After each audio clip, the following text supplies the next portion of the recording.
So I pinned the pattern piece, I folded the paper in half and I've pinned the pattern piece to the other side, and I've got 1, 2, 3, 4 pins here and one in the middle for the hell of it, so that I don't get any slippage between the two, and I've just put everything else to the side. Now I'm going to start by just using my paper scissors and just cutting, and if it's worth doing properly, this one. So I'm just going to cut all the way around, nice and accurately. Don't die of boredom, we'll get there. So we're going to cut around the outside, and then we're going to separate the two pieces, and because then we'll know that these two, the top piece of your beret and the bottom piece of your beret, will be perfectly matched. They'll be exactly the same size. Then we're just going to do the markings, and we're going to take it as read that the seam allowance will be the same as it is on the underside, on the top one. And also that that will save you a little bit of time. I used to be a much tougher person, and I used to make people draw up the top and the bottom, but life's short and we must carry on. Now,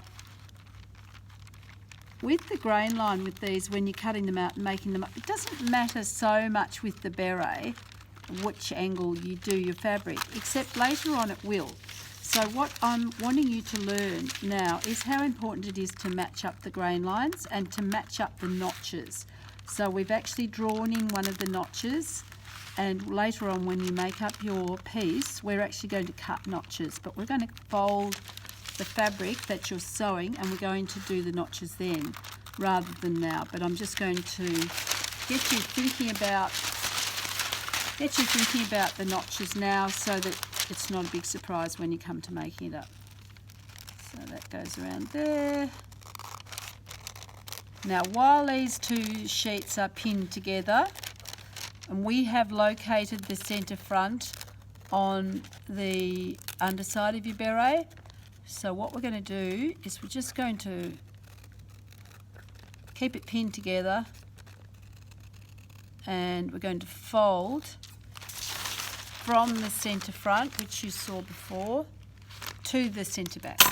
So we're just going to put that in the middle, squeeze it there, and then we're going to put the edges together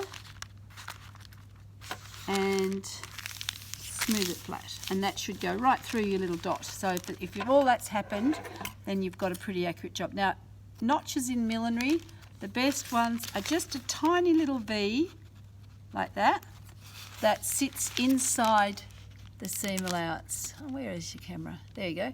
So it doesn't go too deep, because you don't want cut edges to come inside where the sewing machine goes. Now, if we put those two little V's that we've just created, if we put them together and again squeeze the paper through the middle, we will have what is referred to in the industry as quarter marks, and they're also notches. These are notches, but as you can see, each of those notches is on one of the quarter marks, so it divides that into an even quarter. Now, if I unpick this, undo those pins,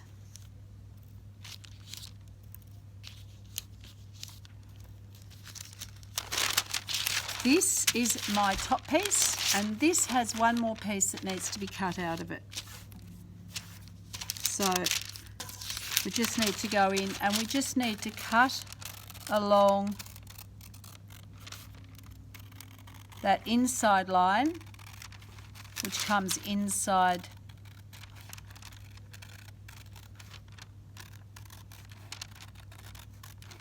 the headline. And the headline is that one that you calculated. So each one of you will have a different measurement for that, depending on your own head size. And later on, let's say you've got a little child who wants a beret, or a big Rastafarian, somebody with lots and lots and lots of hair or something like that. You can adjust the head size, and I'm going to teach you how to do that later on. So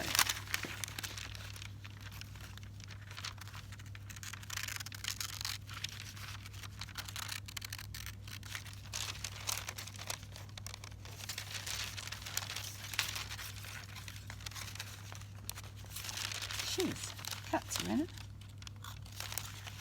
It's always good to be able to see the line that you're cutting to. So do it in the direction that's most comfortable for you. So now, where those folds are, we're going to do notches on the inside as well. So we can see those fold lines. So we're just going a little thing there. And this is, you don't have to cut these when you're cutting out your pattern piece. You just do it on the fabric later on. But this is just so that you know what they're about. And there's one on the inside, one on the outside on each of those quarters. And later on, you'll see how clever they are. Now, this one here, if that one is 1 of 3, what's this one? 2 of 3, of course, well done. So it's called Serena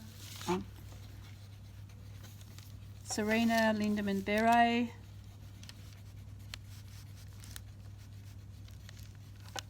Done on the 22nd of the 6th, 2020.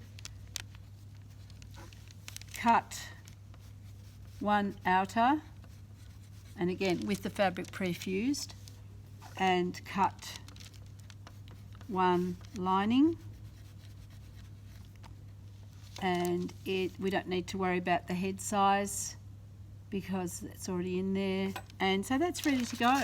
So there's your first 2 pattern pieces, and the only one we've got to do after that will be the band, but we can fold these up ready to stick in your little filing box, and all filing box, filing sleeve, whatever, all will be well.